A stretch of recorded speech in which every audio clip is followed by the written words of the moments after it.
Hello, everybody, and welcome back to another video. I know it's been a while, but honestly, I got pretty tired of just making the same videos over and over with Jurassic World Evolution 2. But with Jurassic World Evolution 3, I think I'm going to be taking a different approach to how I'm going to be covering the sequel to make sure I last longer and that I give you guys better content. But this isn't a Jurassic World Evolution 2 video, and finally, we've made it to Jurassic World Evolution 3. I am genuinely incredibly happy that they announced this, and I've been waiting for a while for them to announce this. I do think that Jurassic World Evolution 3 is a big step up from Jurassic World Evolution 2. Yes, the graphics do look basically the same, honestly, but I'm not really bothered by that, which is the amount of things that they've been able to change from Jurassic World Evolution 2 to Jurassic World Evolution 3. First off, the most obvious is breeding. They finally added babies and male variants to Jurassic World Evolution, and this honestly changes everything. We've been asking for this since honestly Jurassic World Evolution 1, and the babies, they're amazing. And I know all of the dinosaurs can't breed.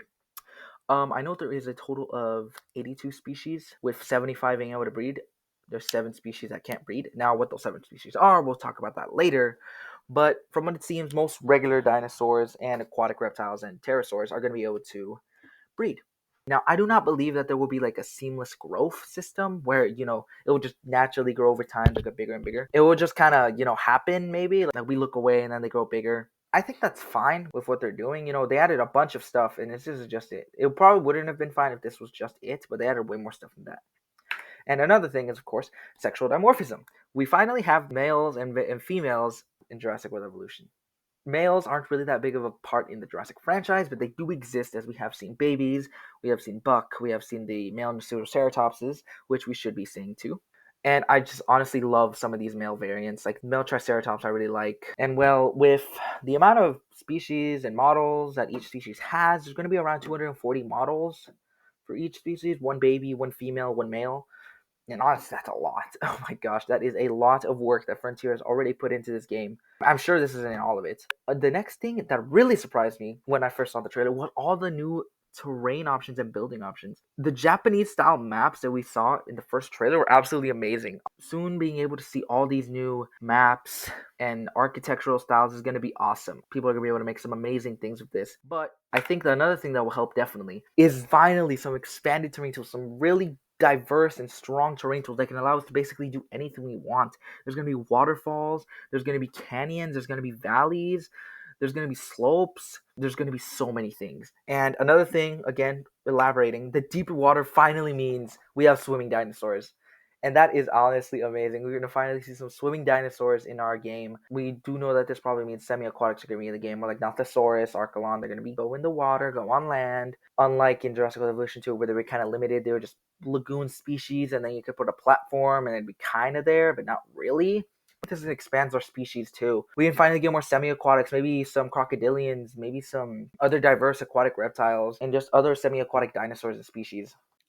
And another thing that has been added in Jurassic World Evolution 3 is modular building. Now, this was not included in the last 2 games, but it has been included in Planet Zoo. And Planet Zoo's modular building is pretty hard to understand, but once you get the hang of it, it's amazing. And you can build practically anything you set your mind to. The only limit is your imagination. And now that this is finally being implemented into Jurassic World Evolution, we can finally build whatever our heart desires and not be limited by the tools that the game gives us. And on top of that, we're also going to have a Steam-like workshop that allows us to download other people's builds and use them in our own parks without having to create anything. And I think this is going to be amazing and allow us to do whatever we really want and push the game to its limits. Another thing that really did change was the game modes. The campaign in Jurassic World Evolution 3 seems to be a lot more aligned to Jurassic World Evolution 1. If anything, it's just a bigger and better Jurassic World Evolution 1 campaign, which I really, really liked the Jurassic World Evolution 1 campaign. The Jurassic World Evolution 2 campaign kind of let me down. I thought it would be more like Jurassic World Evolution 1, or at least longer. It was kind of just a few missions that you got here and there. You didn't even really learn the game mechanics that much. Honestly, I learned the game mechanics just by playing challenge mode and just keep going and going until I mastered them. And from what I think we saw in the trailer, I think we saw 7 or 8 locations all around the world. I know Japan was one of them, Malta, the Azules, China was one of them, parts in the United States, parts in Europe, and with Jurassic Park Europe is also going to be possible with this. And there's a lot of unique locations, I'm sure. And I think that this map is going to be able to easily have more locations added in future DLCs, like expansions, where you're able to add more maps. Maybe we can get some African maps, maybe some South American maps, maybe Antarctican maps even. I'd be surprised if there's not like a single Antarctica map. Maybe we haven't seen everything. I wouldn't be surprised if there's around 7 to 10 maps that we can play in the end. And honestly, I think this is great. I love Jurassic World Evolution 1's campaign. I love it. And from what I heard, the reputation system, the 3 different divisions is also going to be there. I don't think it's going to be the exact same name, but I think they're going to have similar principles. And it's going to be amazing to see. This is honestly giving more Jurassic World Dominion vibes and Jurassic World Rebirth vibes, which is the next movie coming out. I don't think we're going to have Jurassic World Rebirth content at launch, and I think it's just going to be more of an expansion. I wouldn't be surprised if we go to that map, that secret island, but I don't think we're going to have Jurassic World Rebirth content at launch or Jurassic World Chaos Theory content. I think both of those are going to be expansions, but Jurassic World Chaos Theory doesn't really introduce that many species, and who knows how many species Jurassic World Evolution is going to introduce. But some things that Chaos Theory does have is some species we already had in previous games, such as the Suchomimus, the Majungasaurus, stuff like that. But the thing with Jurassic World Evolution 3 is that it's only going to have 82 species. 86 if we count the Deluxe Edition, which had 4 more. And I think the Deluxe Edition already tells us something about the future DLCs. Evolution 2's Deluxe Edition had 5 species, and so did Jurassic World Evolution 1's did. I'm surprised that this one only had 4. So this could mean that due to all the new models, the male model and the baby model, they're going to have to take more time. Honestly, probably shrink down the amount of dinosaurs they release in future DLCs. It may go down from like 4 to 3 again, like I was in Jurassic World Evolution 1. Or maybe it will even go up because they're going to have a lot more people working on it. Because in Jurassic World Evolution 2's cycle at the very end, it was struggling. It was like a DLC per 4 months instead of the DLC per 3 months. And there was no expansions. It was just species packs. But I definitely think that now Frontier has a lot more focus on Jurassic World Evolution 3. I think this is going to be the Planet Zoo of Jurassic World. And with the Deluxe Edition of Jurassic World Evolution 3, we have the Concavenator, the Thanos the Guanglong, and the Protoceratops. The Guanglong and Protoceratops are obviously new, and I think they were great choices to be added in the Deluxe Edition, and I love both of them. But then we have the Concavenator and Thanatos, which are 2 returning species. And honestly, I think that explains a lot on what's going to happen. Jurassic World Evolution 3 is going to have 38 species missing. Like, I understand, I would have rather them cut a good amount of species, that's honestly like a third drop, and have them better mechanics in the game. They don't have all 122 species plus new ones and just have mediocre mechanics. And right now we have around 27 species to be confirmed. That means we're missing 57 species that are still open for slots. And honestly, there's probably going to be like 10 to 15 new species. Honestly, I'd go with the higher up of 15, but you know, they still need to bring back a good amount of species. I think that most, if not all, the flying reptiles and aquatic reptiles are going to come back. I know that for now, the Mosasaurus, the Dunkleosteus, and Megalodon are all back, which I'm very glad about those 3. Those 3 are amazing. 3 different eras, the Devonian, the Cenozoic, and then the Mesozoic, of course. And again, Megalodon is Cenozoic. So I wouldn't be surprised if we get some Cenozoic animals eventually. Smilodon still hasn't been added, and that's a canon creature, Camp Cretaceous, and you know, like there's you can do a whole Cenozoic pack. So anything is up for the table, honestly. Any 3 periods, the Paleozoic, the Mesozoic, the Cenozoic. I think that's going to be awesome. But honestly, there's probably going to be like 15 new species.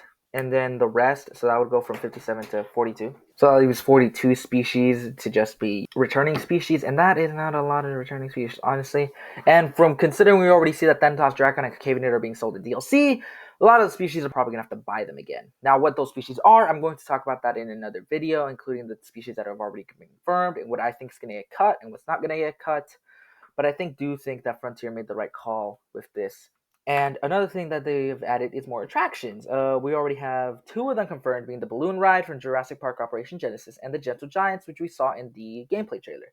And there was something that's saying there would be a riverboat tour, maybe a submarine tour. I'd be very surprised if the lagoons and aviaries didn't get at least something. It looks like the inside did get a bunch of upgrades. The outside, not so much. Looks like the lagoons and aviaries are pretty much similar. And I'm honestly fine with that. I do remember seeing one clip, though, of the rocks being able to be placed, like, around the edges of the constraints of the lagoon, so maybe that's something we can do. I know that Frontier said that Jurassic World Evolution 3 is not going to be that different from Jurassic World Evolution 2, and I think that in some aspects, yes, include graphics specifically, and I'm fine with that. because obviously this is a very different game. If we just look past graphics, they have a lot more mechanics, a lot more things than both the other two games. And I think that this is going to be a great game. And I'm definitely going to buy the deluxe edition from the very, very beginning. And I'm going to buy every single DLC. You know, I'm just going to support Frontier because I do think that Frontier is one of the more better companies. They listened to what we wanted from Jurassic World Evolution 2 and applied it to Jurassic World Evolution 3. Of course, not everything we wanted is added, but I'll cover that in a different video. But you know, you can't always have everything you want. And I think Frontier has to make some tough choices that I know people are going to get annoyed by, the returning species and all that. No matter what, someone's going to be annoyed. But I'm very happy with what Frontier announced and what I think they're going to do. I can't wait to speak about how they're going to do this. And well, thank you guys for watching this video. What are you guys' thoughts on Jurassic World Evolution 3? How the DLCs are going to work, what species do you think are going to return, you know, a bunch of everything regarding Jurassic World Evolution 3. What do you think about this? Because I want to know you guys' thoughts down in the comments. But I hope you guys have a great day, and I'll talk to you guys later.